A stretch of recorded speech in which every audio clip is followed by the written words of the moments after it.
à l'épreuve en disant: Maître, que dois-je faire pour avoir en héritage la vie éternelle?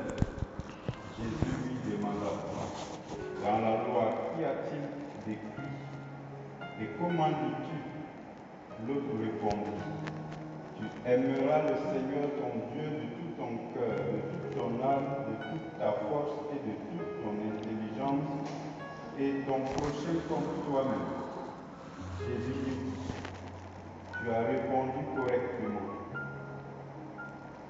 Fais ainsi et tu vivras. Mais lui, voulant se justifier, dit à Jésus: Et qui est mon prochain? Jésus reprit la parole: Un homme descendait de Jérusalem à Jéricho et il tomba sur des bandits. Ceux-ci, après l'avoir dépouillé et roulé de coups, s'en allèrent, le laissant à moitié mort. Par hasard, un prêtre descendait par ce chemin, il le vit et passa de l'autre côté. De même, un Lévite arriva à cet endroit, il le vit et passa de l'autre côté. Mais un Samaritain qui était en route arriva près de lui, il le vit et fut saisi de compassion. Il s'approcha et pansa ses blessures en y versant de l'huile et du vin, puis il le chargea sur sa propre monture, le conduisit dans une auberge et prit soin de lui. Le lendemain, il sortit 2 pièces d'argent et les donna à l'aubergiste en lui disant: Prends soin de lui, tout ce que tu auras dépensé en plus, je te le rendrai quand je repasserai. Lequel des trois, à ton avis, a été le prochain de l'homme tombé aux mains des bandits?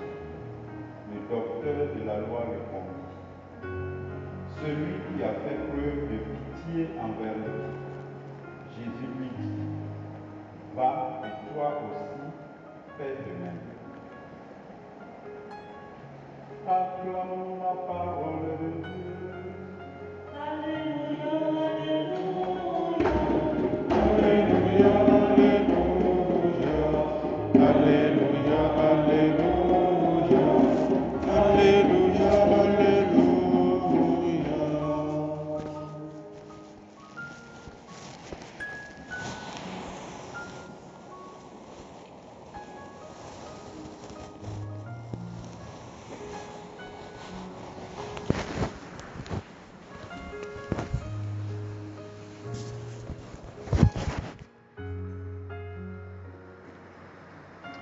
Saint Paul, dans la première lecture,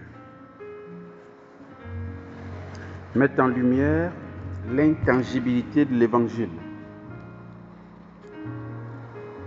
On a envie de dire, l'Évangile tel que les apôtres ont reçu de Jésus et dont ils ont été des messagers, des premiers messagers, cet Évangile ne change pas et ne changera pas. Voilà, quel que soit le temps, les époques, le contexte dans lequel on se trouve. Et notre monde aujourd'hui veut que nous changions l'Évangile. Je crois que toutes les époques, c'est comme ça. Voilà. Tout le temps, on accuse l'Église d'être trop dure, d'être machin, d'être ceci, de cela, de ne pas s'adapter à son temps, de ne pas s'arrimer à la culture du temps, poussant l'Église à changer son Évangile. Et ce que Saint Paul nous dit ici, c'est que l'Évangile, même si c'est lui, Paul l'a prêché aux Galates, l'Évangile, qui se résume dans ce qu'on appelle kérigme, d'accord, la mort et la résurrection du Christ pour le salut du monde. Et après lui, il y a des gens qui sont venus dire autre chose. Et puis, en les écrivant, étant au courant de cela, il dit, ce n'en est pas un autre évangile. Il y a seulement des gens qui jettent le trouble parmi vous. L'évangile ne change pas. Ce sont des gens qui viennent, qui mal intentionnés, vous enseignent autre chose. Et il dit, si moi-même je reviens, vous dis autre chose par rapport à ce que je vous ai dit avant, qu'il soit anathème. Et même si un ange descend du ciel et vous enseigne autre chose que ce que je vous ai enseigné, qu'il soit anathème. Parce que la parole de Dieu ne change pas, nous le savons. Hein? Le ciel et la terre passeront, mais paroles ne passeront pas. Quand Dieu parle, il ne parle pas comme nous. Nous, on peut dire une chose le matin, à midi, on a changé. Le soir, même, on a dit autre chose encore. Voilà, on est comme ça. On n'est pas infaillible. Nous, ça se comprend. Mais Dieu, non. Et donc, malheureusement, aujourd'hui, nous avons des soi-disant prédicateurs, des soi-disant messagers de l'Église, des soi-disant apôtres, parfois les généraux de Dieu, on ne sait pas quoi, ils ont des titres, on ne sait pas d'où ils ont pris ça, hein, qui prêchent autre chose que l'évangile que nous avons reçu. Spécialement l'évangile de la prospérité. C'est devenu l'évangile, alors que je ne vois pas où Jésus prêche qu'il faut être milliardaire sur terre pour avoir accès au ciel. C'est tout le contraire qu'il prêche. Heureux les pauvres de cœur, ça c'est selon Matthieu. Quand c'est Luc, heureux les pauvres, tout court. Donc c'est même dangereux d'être riche. Et c'est pas moi qui le dis, c'est aussi le Christ qui le dit. Il sera difficile à un riche d'entrer au ciel qu'à un chameau, n'est-ce pas, de passer par un trou d'aiguille. Donc c'est même dangereux d'être riche. Du point de vue spirituel, du point de vue évangélique. Mais c'est ce que les gens prêchent aujourd'hui. Voilà. C'est quel évangile? C'est pas l'évangile du Christ, ça. Et on est derrière. Les gens y vont. Donc, c'est pour nous mettre en garde. Ce n'est pas de cet évangile-là qu'il s'agit. Par rapport à l'évangile, c'est un texte que nous connaissons beaucoup, que nous connaissons bien. Luc chapitre 10, c'est aussi atypique. Hein, c'est un épisode ou alors un épisode et puis une parabole qui est unique à Saint Luc. Vraiment unique à Saint Luc. C'est lui qui raconte cet évangile du bon samaritain. Donc voilà un docteur de la loi qui vient voir Jésus et il veut tester un peu. Hein, voilà, tester un peu le maître. Maître, que dois-je faire pour avoir en héritage la vie éternelle? Le Seigneur lui dit, qu'est-ce qu'il y a dans la loi? Vous voyez, Jésus, c'est un psychologue, mais je ne sais pas comment dire. Il s'adapte aux personnes en fonction du niveau. Que faut-il faire pour avoir la vie éternelle? Jésus demanda, dans la loi, qu'y a-t-il d'écrit et comment lis-tu? Il s'agit d'un docteur de la loi. Donc il est censé connaître les Écritures et les interpréter puisqu'il enseigne. Lorsque ce sera le jeune homme riche, Jésus ne va pas dire ça. Jésus va dire, observe les commandements. Il va préciser lesquels. Bon, comme il n'est pas docteur de la loi, Jésus va citer les commandements. Vous voyez? Jésus s'adapte à chacun en fonction de ce que tu es, en fonction de ton niveau d'entendement, de ta capacité. Et donc Jésus va dire, qu'est-ce qui est écrit et comment tu lis? Autrement dit, comment tu comprends ce que tu lis? Et le monsieur a très bien répondu.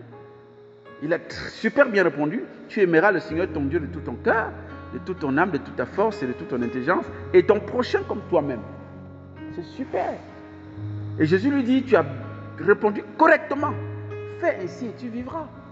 Puisque tu as compris. Là, il a résumé ce qu'on appelle le Pentateuque, hein, c'est-à-dire les 5 premiers livres de la Bible. Il a très bien résumé. Tout ça nous pousse à aimer Dieu de toutes nos forces et à aimer le prochain. Jésus dit, si tu fais ça, mon gars, tu vivras. Et voulant encore, parce que, voulant montrer qu'il est, voilà. En fait, on dit ici, voulant se justifier.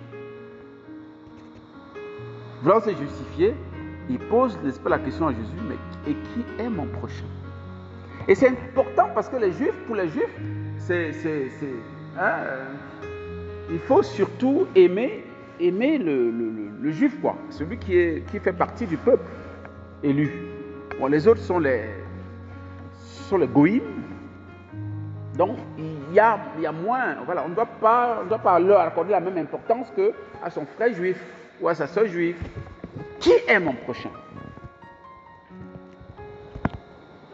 Et Jésus va raconter une parabole. Et dans cette parabole, on se rend compte que, ça on le connaît très bien, quelqu'un qui est victime des bandits, et le prêtre, parce qu'on dit, l'homme qui a été victime de bandits descendait de Jérusalem à Jéricho. Et le prêtre descendait aussi. C'est ça, hein? Par hasard, un prêtre descendait par ce chemin. Donc lui aussi, lorsqu'on comprend le terme descendre, ça veut dire qu'il descend aussi de Jérusalem à Jéricho. Le Lévite aussi, pareil. Ça veut dire qu'ils ont déjà fini le culte.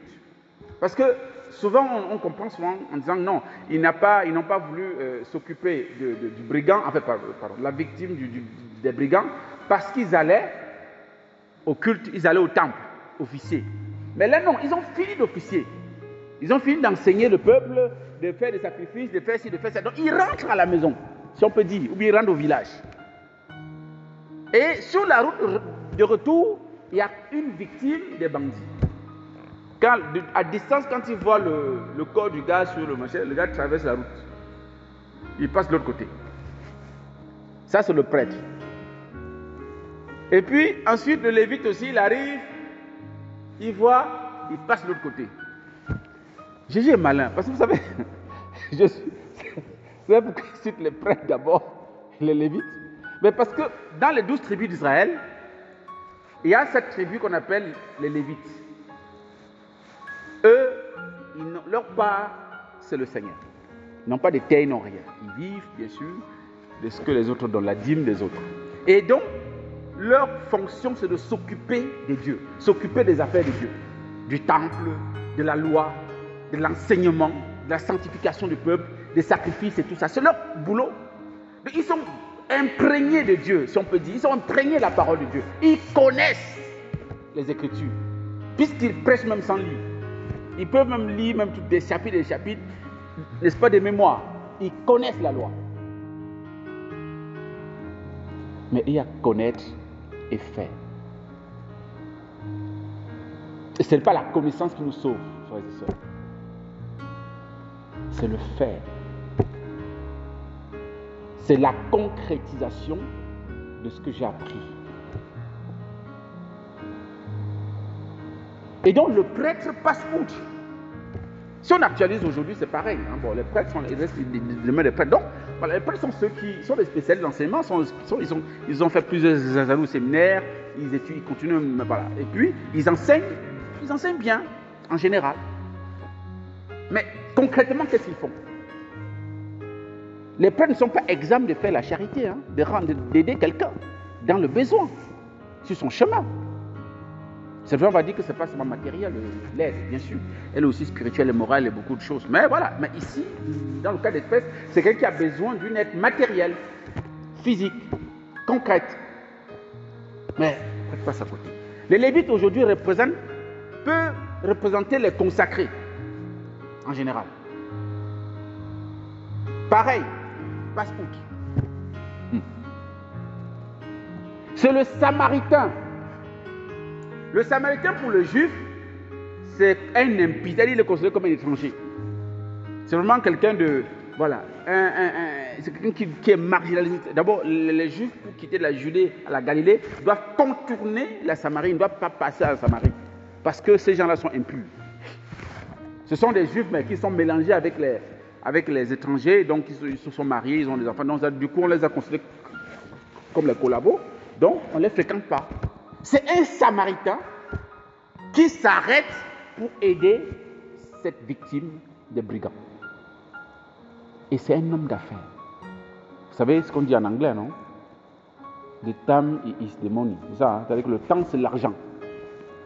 Mais le gars, il ne sait pas. Il a mis entre parenthèses ses affaires pour s'occuper de cette personne qui était abandonnée, pratiquement morte.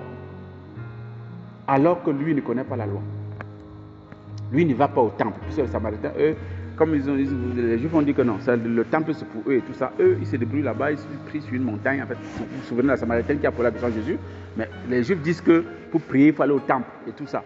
Et alors que nous, on prie ici, voilà. Jésus va dire, l'heure vient où les vrais adorateurs adoreront en esprit et en vérité. Donc, ce n'est pas question de temple. Partout, tu peux adorer ton Dieu. Et donc, voilà quelqu'un qui n'est pas un féru de la loi et de l'enseignement de Dieu, mais qui va avoir compassion de cet homme. Il va lui accorder les premiers soins il va le porter, le mettre sur sa propre monture. Ça veut dire qu'il va changer de position. Lui qui était sur sa monture, qui était conduit, il va laisser sa place à cet inconnu qui a été victime des bandits. Il va marcher à ses côtés. Il va devenir convoyeur. Et il va conduire l'étranger qu'il ne connaît pas pour le conduire à l'auberge. Et ce qui est aussi beau, c'est quand il arrive à l'auberge, lui-même s'occupe de lui toute la nuit. Lui-même. Et c'est le matin, parce qu'il doit continuer son chemin, qu'il donne à l'aubergiste le nécessaire pour qu'il reste poursuivre les soins. Et il dit, si tu dépenses en plus, je te rembourserai en retour. Ça veut dire qu'il est connu. De temps en temps, il passe par là et tout. Il est connu. Ça veut dire quoi, frères et sœurs? Ça veut dire que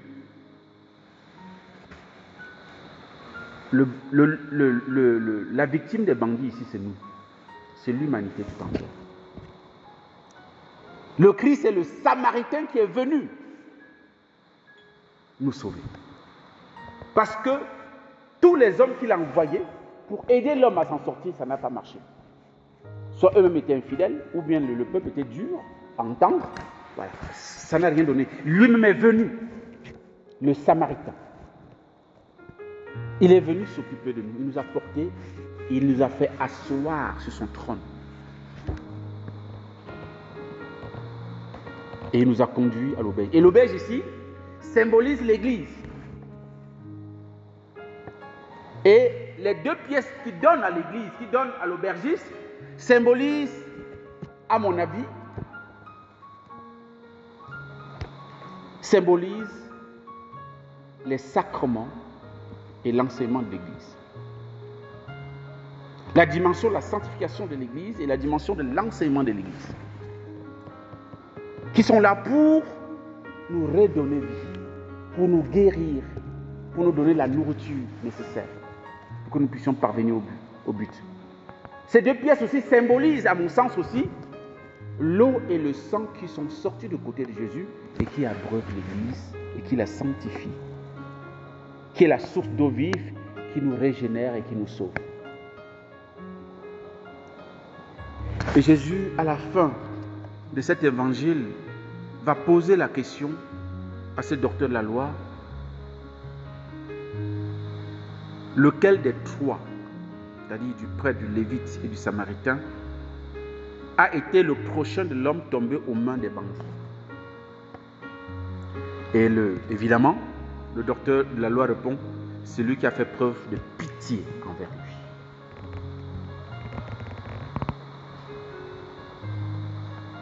Vous voyez, je ne sais pas si vous vous rendez compte. Au début, la question était: qui est mon prochain? À la fin, ce n'est pas tant le prochain, c'est tant toi. Est-ce que toi, tu te fais proche de l'autre? Est-ce que tu te fais prochain de celui qui est dans le besoin?